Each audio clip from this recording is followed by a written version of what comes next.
ఇంకెన్నాళ్ళు రెంటింట్లో ఉంటాం? సొంత ఇంటి కలను నెరవేర్చుకుందాం. Suman TV biggest property expo October 18th, 19th HSCC Novotel Hyderabad. ఇప్పుడే ఫ్రీ ఎంట్రీ కోసం కాల్ చేయండి.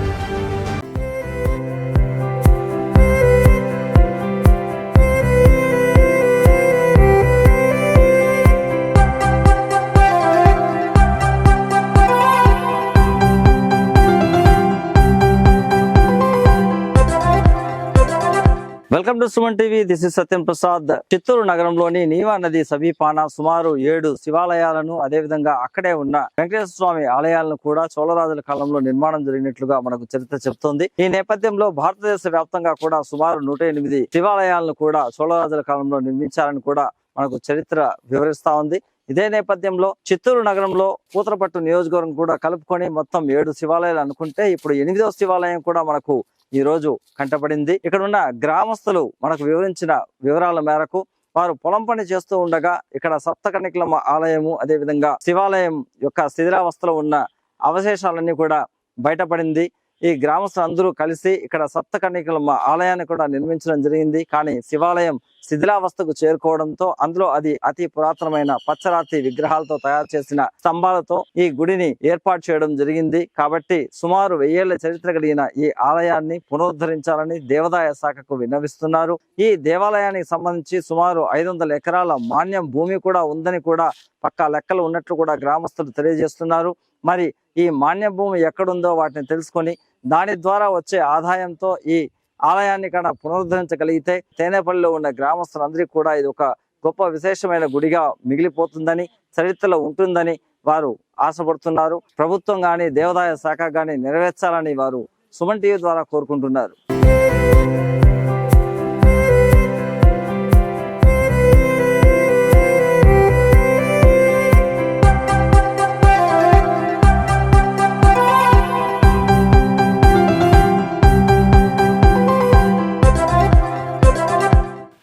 నా పేరు సుధాకర్ రెడ్డి. ఇక్కడ వాళ్ళు చిత్తూరు జిల్లా పూతలపట్టు మండలం తేనేపల్లి గ్రామస్తులు. తేనేపల్లిలో ఈ మా పూర్వీకుల నుంచి ఈ అన్నపూర్ణ విశ్వేశ్వర ఆలయం ఉంది.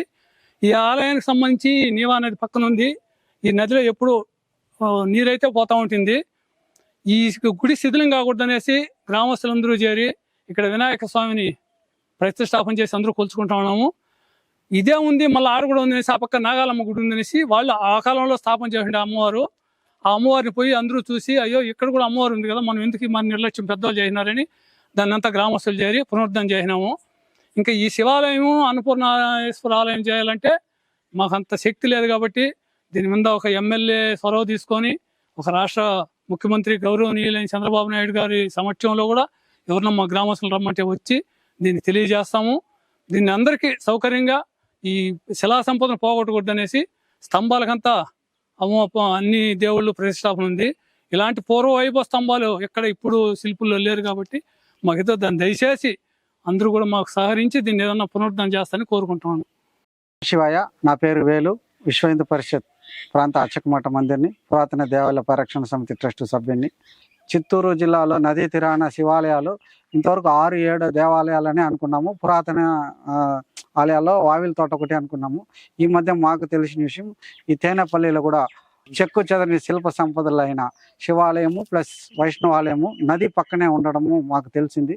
సో ఈ ఆలయాన్ని కూడా భక్తులకు చూపించే ప్రయత్నంలో ఇక్కడ గ్రామస్తులతో కలిసి ఈ ఆలయ విషయాలను తెలుసుకున్నాము. చోళరాజుల కాలంలో నిర్మించిన ఆలయాల్లో ఇది కూడా ఒకటి. గుప్త నిధుల దుండడుగుల తవ్వకాల్లో ఆలయం ధ్వంసమైంది. కాబట్టి కూటమి ప్రభుత్వం చిత్తూరు పూతలపట్టు ఎమ్మెల్యే గారు మురళీమోహన్ గారు కావచ్చు, మన ముఖ్యమంత్రి వర్యులు నారా చంద్రబాబు నాయుడు గారు, డిప్యూటీ సీఎం పవన్ కళ్యాణ్ గారు, మినిస్టర్ గారు నారా లోకేష్ గారు కూడా విన్నవించుకుంటున్నాము. దయచేసి ఈ గ్రామంలో ఉన్న ఈ పురాతన ఆలయాలు చిత్తూరు జిల్లాలో నగర పరిధిలో ఉండే చోళరాజులు కట్టించిన పురాతన ఆలయ శిల్ప సంపదను కాపాడాలి, పూర్వ వైభవాన్ని తీసుకురావాలి, పర్యాటక కేంద్రంగానూ ఆధ్యాత్మిక కేంద్రంగానూ తీసుకొచ్చి ఆలయ అభివృద్ధికి సహకరించాలని కోరుకుంటున్నాం. తేనేపల్లి కుమారస్వామి రెడ్డి. మా పక్కనే శివాలయం దగ్గర పొలం పనులు చేసుకుంటూ తీస్తా ఉంటే నాగాలమ్మ గుడి దగ్గర సప్తకన్యకలు కనిపించడంతో అక్కడ కూడా గుడి నిర్మాణము చేస్తున్నాము. ఈ గుడి కూడా శిథిలమైన గుడిని మళ్ళీ డెవలప్ చేయాలని కోరుకుంటున్నాం.